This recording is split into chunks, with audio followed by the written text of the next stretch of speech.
زمین گردش کرے پھر بھی اٹھے طوفان چلے آندھی زمین گردش کرے دل پھر بھی رہے اونچا علم جس کا اسے عباس کہتے ہیں وفا جس کا پڑھے کلمہ اسے عباس کہتے ہیں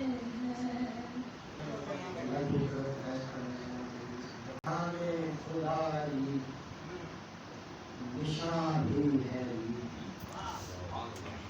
اے نام خدا علی نشان بھی ہے علی دل میں بھی علی ورد زبان بھی ہے دل میں بھی علی ورد زبان بھی ہے علی اور اپنا تو نہیں کوئی زمانے میں نبی اپنا تو نہیں کوئی زمانے میں دبیر یہاں بھی ہے علی اور وہاں بھی ہے اپنا تو نہیں کوئی زمانے میں دبیر اپنا تو نہیں کوئی زمانے میں دبیر یہاں بھی ہے علی اور وہاں بھی ہے علی جینے کا مزہ نظام ہم پائیں گے جینے کا مزہ نظام ہم پائیں گے قبل از ملک الموت علی آئیں گے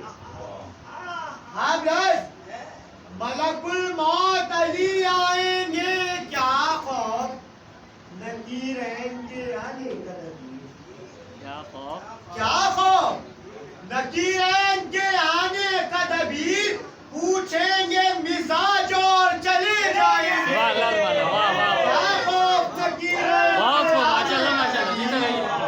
کیا خوف نکیرین کے آنے کا دبیر پوچھیں گے مزاج اور چلے جائیں گے پوچھیں گے مزاج اور چلے جائیں گے روزے میں جو باریاب ہو جاتا ہے روزے میں جو باریاب ہو جاتا ہے وہ اوج میں لاجواب ہو جاتا ہے وہ اوج میں لاجواب ہو جاتا ہے اور جلتا ہے جو شب میں خبر ہے جلتا ہے جو شب میں خبر حیدر پر چراغ وہ صبح کو آفتاب ہو جاتا ہے جلتا ہے جو شب میں خبر حیدر پر چراغ وہ صبح کو آفتاب ہو جاتا ہے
چار چاند لگاتے ہیں تاکہ اس نشان کو ہم دیکھ سکیں.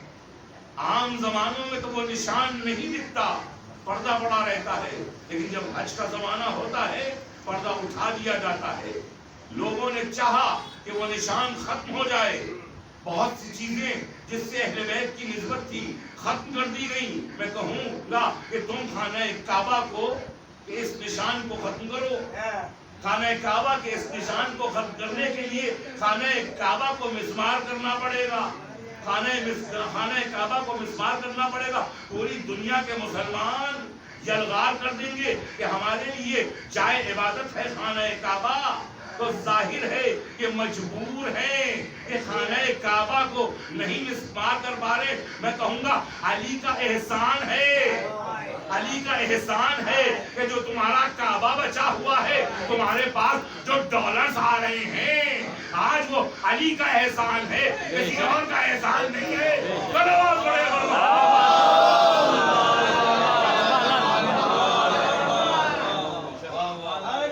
اور صلوات پڑھے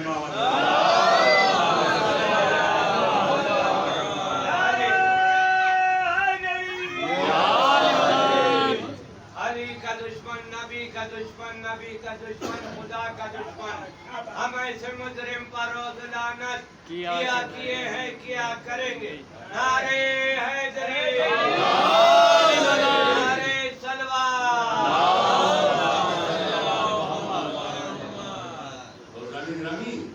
حضرت علی علیہ السلام کا تذکرہ جب تک نہ ہو تو جیسے بالکل ضروری نہیں. نہ جانے کیسے وہ لوگ ہیں جو تذکرہ علی کے بغیر مجلس پڑھ دیتے ہیں. تعجب ہوتا ہے کہ کوئی ذکر علی نہیں ہو مجلس ہو رہے ہیں. کوئی مجلس کہاں کہتے ہی نہیں ہے اس کو. بے شک اس کو مجلس نہیں کہیں گے جس میں ذکر علی نہ ہو. بے شک. اس کے لیے بھی دیکھیے میں نے یہ جملہ ایسے نہیں کہہ دیا کہ جس میں ذکر علی نہ ہو وہ مجلس ہی نہیں. کیوں؟ پیغمبر کیا فرما رہے ہیں؟ زینوا مجالسکم بذکر علی ابن ابی طالب. اپنی مجلسوں کو ذکر علی سے زینت دو. تو اس کا مطلب یہ ہے کہ وہ مجلس ہی نہیں ہے جس میں ذکر علی نہ ہو. ذکر علی نہ ہو تو اب کیسے مجلس پڑھ دیتے ہیں وہ لوگ کہ جب ذکر علی ہی نہ ہو تو پھر مجلس کا پڑھنا کیا. ظاہر ہے کہ یہ صرف ذکر علی. اسی لیے کیا اچھا جواب دیا تھا، کیا اچھا جواب دیا تھا ضمیر اختر صاحب نے. ایک ڈیبیٹ میں پاکستان میں ایک چینل کے اوپر ڈیبیٹ ہو رہی تھی، گفتگو ہو رہی تھی. اہل سنت علماء ادھر بیٹھے تھے، ادھر جناب بیٹھے تھے جناب ضمیر اختر صاحب، خدا مغفرت کرے ان کی. 2020 کیا آیا ہے، اچھے اچھے لوگوں کو لے گیا. طالب توحید اسی انتقال فرما گئے. ضمیر اختر جو انتہائی بہترین ذاکر ولایت تھے، وہ بھی تو انہوں نے بہت پیارے انداز میں اس نے یہ کہا کہ آپ جو ہے وہ ذکر علی کرتے ہیں، آپ لوگ ذکر صحابہ ہی ہونا چاہیے. تو ٹھیک ہے، ذکر صحابہ ہونا چاہیے، ذکر صحابہ بھی ضروری ہے. اب کن معنوں میں کہہ رہے ہیں یہ آپ غور کیجیے گا. کن معنوں میں وہ کہہ رہے ہیں کہ ہاں انہوں نے کہا ذکر صحابہ ہونا چاہیے. انہوں نے یہ نہیں کہا کہ فنا فنا فنا کا، ان کا صحابہ کا بھی ذکر ہو. ٹھیک ہے، ہونا چاہیے، مگر ہم کریں کیا. دیکھیے اب انہوں نے بات پلٹ دی. ضمیر اختر صاحب نے کیا کہا کہ ہم کیا کریں، حضرت علی علیہ السلام کے علاوہ کوئی کچھ سننے کو تیار ہی نہیں، کوئی کچھ سننے کو تیار ہی نہیں ہے. اور یہ کہ حضرت علی کے فضائل ختم ہوں تو پھر ہم حسن کے فضائل پڑھیں، پھر حسین کے فضائل پڑھیں، آج سلمان کے فضائل پڑھیں، بلال کے فضائل پڑھیں، ابو ذر کے فضائل پڑھیں، مقداد کے فضائل پڑھیں. علی کے فضائل ہی کم نہیں ہوتے.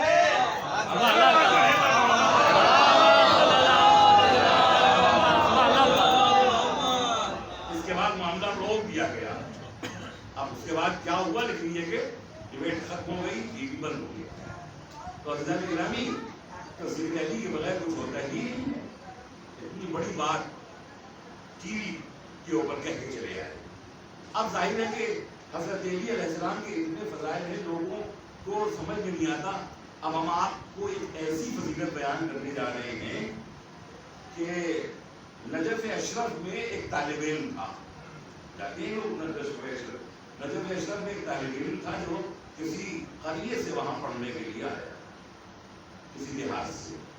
جب وہ آیا، ایک دن گزرا، دوسرے دن، تیسرے دن، وہ وہاں کے حالات نہیں جانتا تھا کہ وہاں کتنے فاقے کرنا ہوتے ہیں.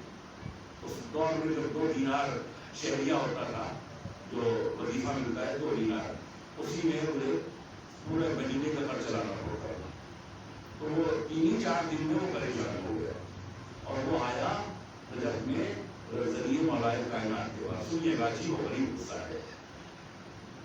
آیا اور کہا کہ مولا یہ اتنے قیمتی جھاڑ, یہ اتنے قیمتی فانوس, یہ جواہرات, یہ سونے کی زری, یہ سونے کا گنبد, یہ چاندی کے ساری چیزیں جعلی, اور آپ ہی کا چاہنے والا طالب علم وہ باپوں سے مولا آپ کچھ کیجیے تاکہ ہمارے باتیں ختم ہو جائیں.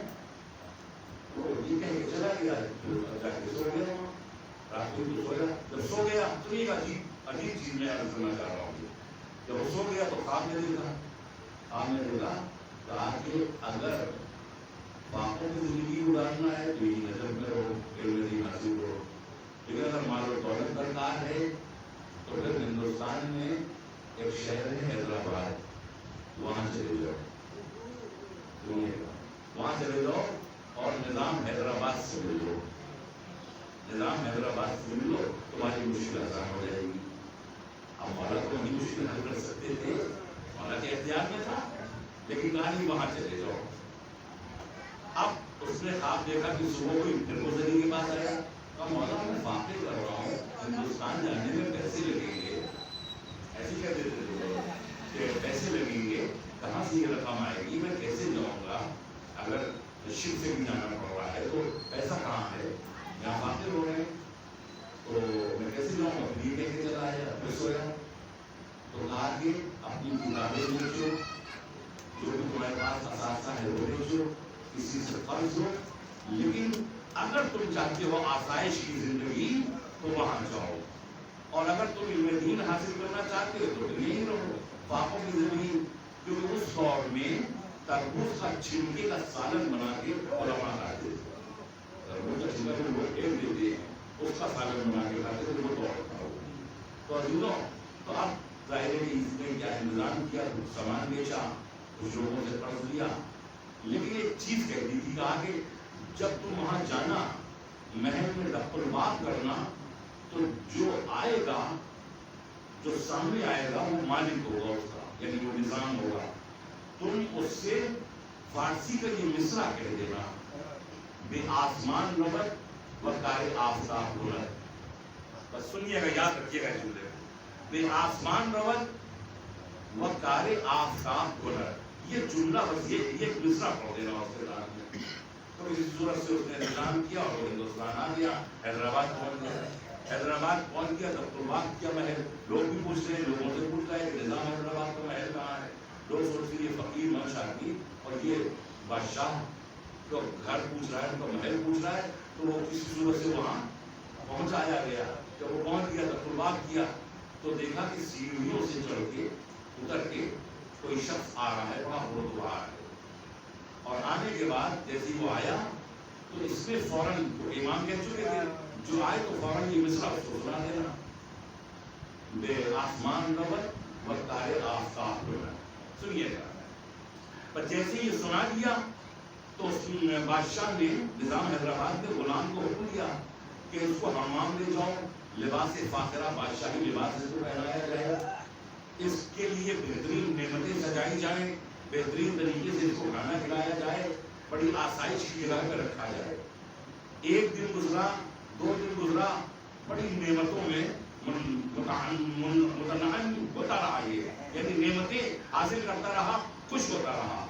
اب دوسرے ہی دن دیکھا کہ محل کو سجایا جا رہا ہے, کنکھویں لگائے جا رہے ہیں, لائٹنگ کی جا رہی ہے, چراغ لگائے جا رہے ہیں, نئے نئے جھاڑ فانوس آ رہے ہیں, شمائیں جلائی جا رہی ہیں.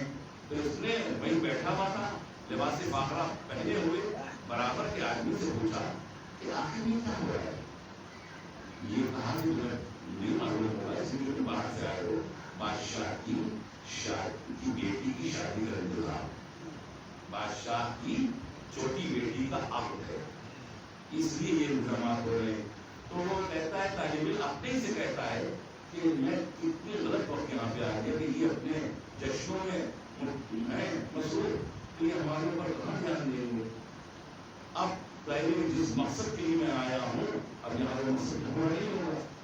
تو اسی رستہ میں سارے تو دھیرے دھیرے عمرہ جمع ہوئے، شہر کے لوگ آئے، بڑے بڑے لوگ آئے، وہاں آ کے بیٹھ گئے، کرسی نشین ہو گئے. سب سے آخر میں نظام حیدرآباد داخل ہو گئے. سارے لوگ کھڑے ہو گئے. 45 کہتا ہے میں بھی کھڑا ہو گیا. جب میں بھی کھڑا ہو گیا تو پھر سب کو بٹھایا نظام حیدرآباد نے. نظام حیدرآباد نے کھڑے ہو کے اعلان کیا، کہا کہ یہ جو سامنے لباس فاخرہ پہنے ہوئے عراق سے آیا ہوا شخص ہے، یہ یہاں آیا ہے، اور اے علماء آپ ذرا قریب آ جائیے. اس سے میری چھوٹی بیٹی جو حسین ترین ہے اس کا عقد ہے، اس کا نکاح ہے. تو اب یہ بھی تعجب میں. اس کے بعد پھر کہا کہ کیونکہ جب میں نے ایک مصرع کہا تھا، سنیے گا یہ دوسرا مصرع یاد رکھیے گا کہ آسمان رمد وقار آفتاب ہنر. اب کہا میں نے مصرع پہلا کہا تھا، دوسرا مصرع لگ ہی نہیں رہا تھا مجھ سے. تو پھر میں نے سوچا کہ شاید امام کو میرا یہ مصرع شاید پسند نہیں ہے، اس لیے شعر ہو ہی نہیں پا رہا ہے.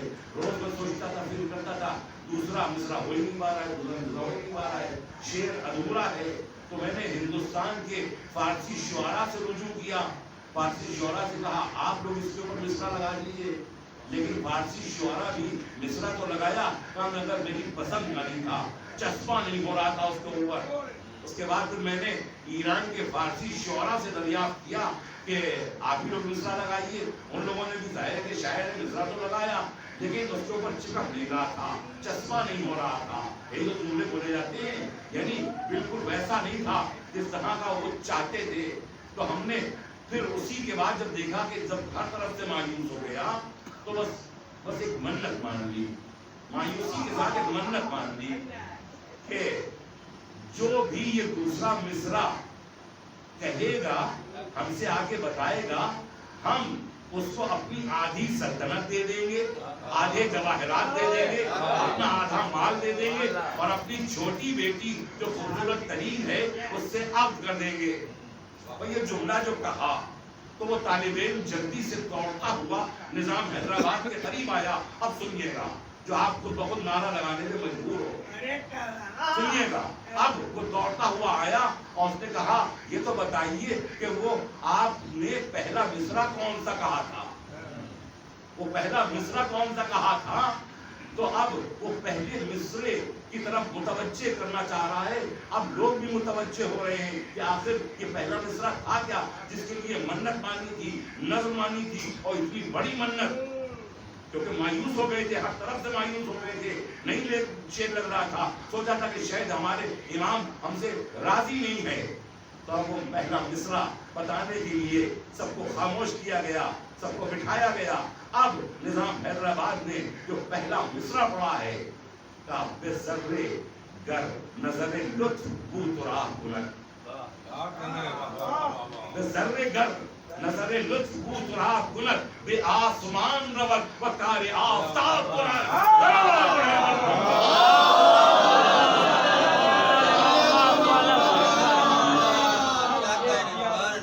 بے ذرے گر نظر لطف بو تراب بلند، بے آسمان رود و کار آفتاب بلند.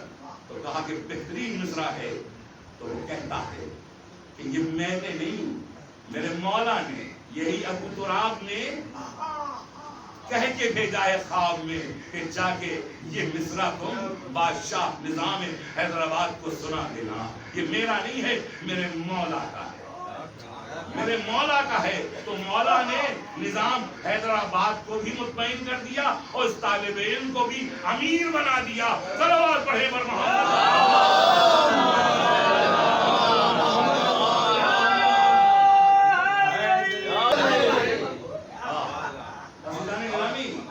تو آپ معنی بھی سمجھ لیجئے کہ کیا ہے معنی، کیونکہ فارسی کا شعر ہے، ضرورت ہے کہ بچے بھی بات سمجھیں کہ بذرے گر یعنی اس حقیقت کے اوپر اگر ابو تراب یعنی حضرت علی علیہ السلام کا نظر لطف ہو جائے اس حقیقت کے اوپر، اس ذرے کے اوپر اگر ابو تراب کا کرم ہو جائے تو پھر کیا ہوگا؟ پھر وہ نہیں یہاں زمین میں نہیں رہے گا، پھر آسمان چلا جائے گا، یعنی اتنا بلند ہو جائے گا کہ وہ آسمان چلا جائے گا، اور جو آفتاب کا کام ہے وہ کرے گا، یعنی پوری دنیا کو روشن کرے گا۔ صلوات پڑھیں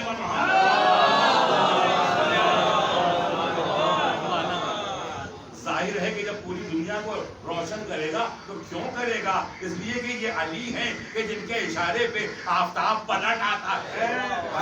اگر وہ چاہیں گے تو ان کے چاہنے والے کے لیے آفتاب انسان، وہ چاہنے والا آفتاب کی مثل ہو جائے گا اور پوری دنیا میں ہدایت کی روشنی کو پھیلائے گا۔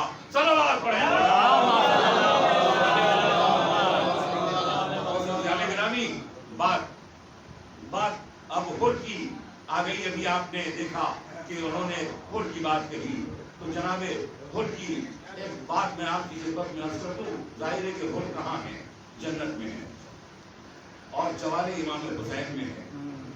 جوار امام حسین میں ہے، تو جوار امام حسین میں ہے تو ایک عالم دین جو فاضل قوم ہے وہ یہ بیان کرتے ہیں کہ ایک عالم دین، بزرگ عالم دین نے خواب میں دیکھا حضرت حر کو۔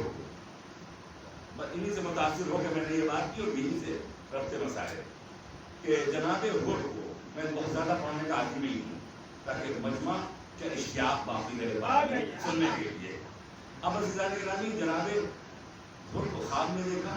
جناب حر یہ کہہ رہے ہیں کہ میری 3 حسرتیں ہیں اور میں دنیا جانا چاہتا ہوں۔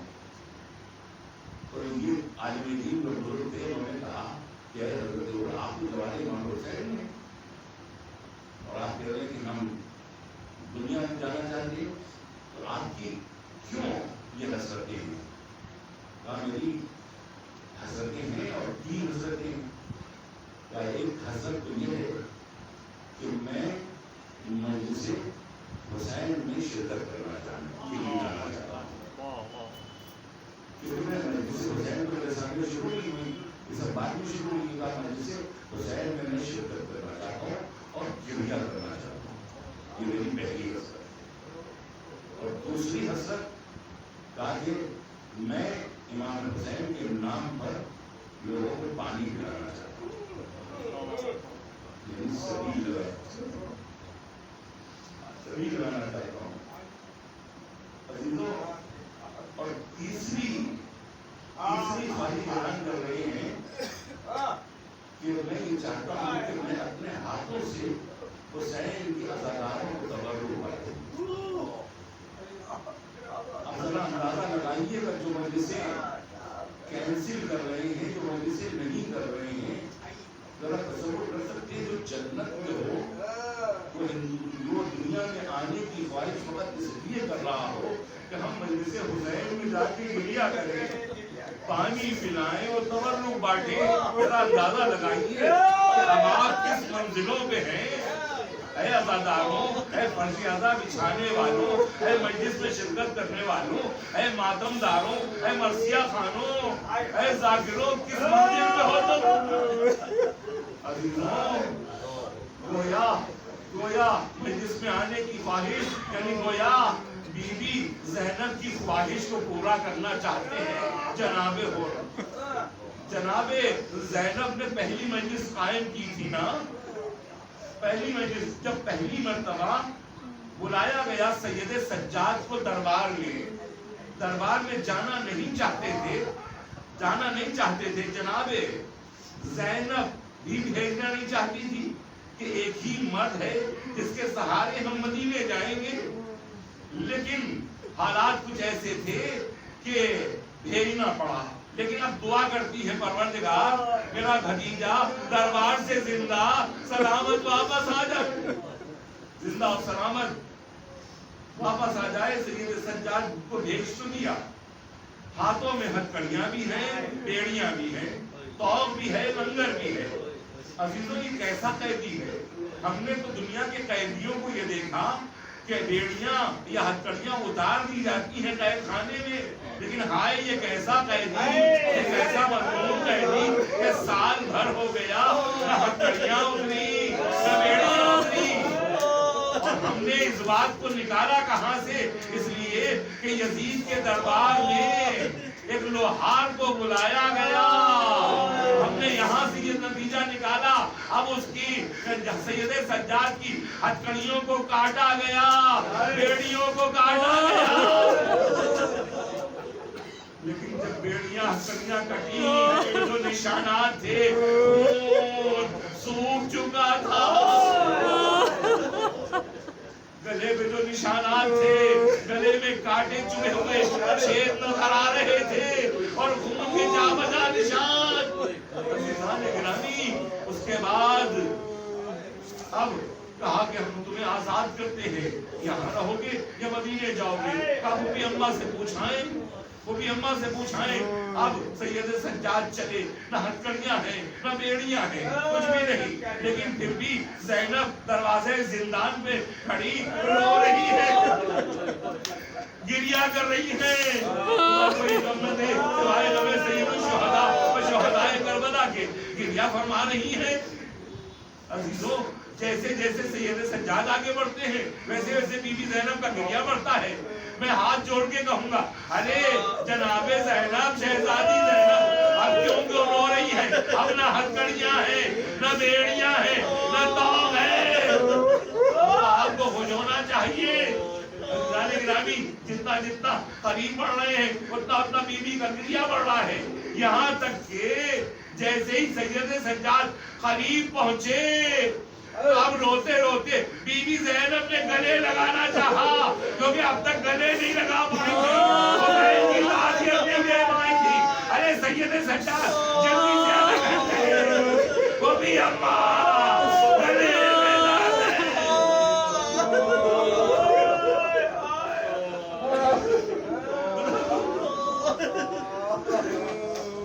خدا کوئی تو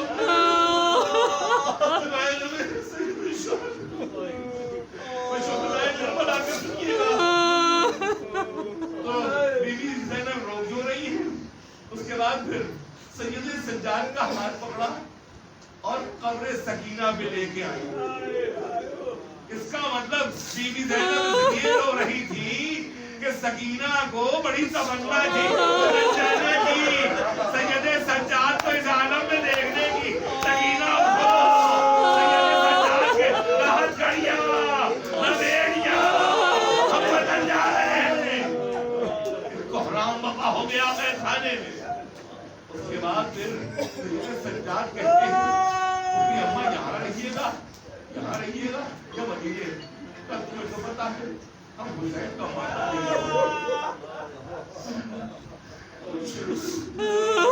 شہدائے کربلا کا ماتم نہیں کر سکتے۔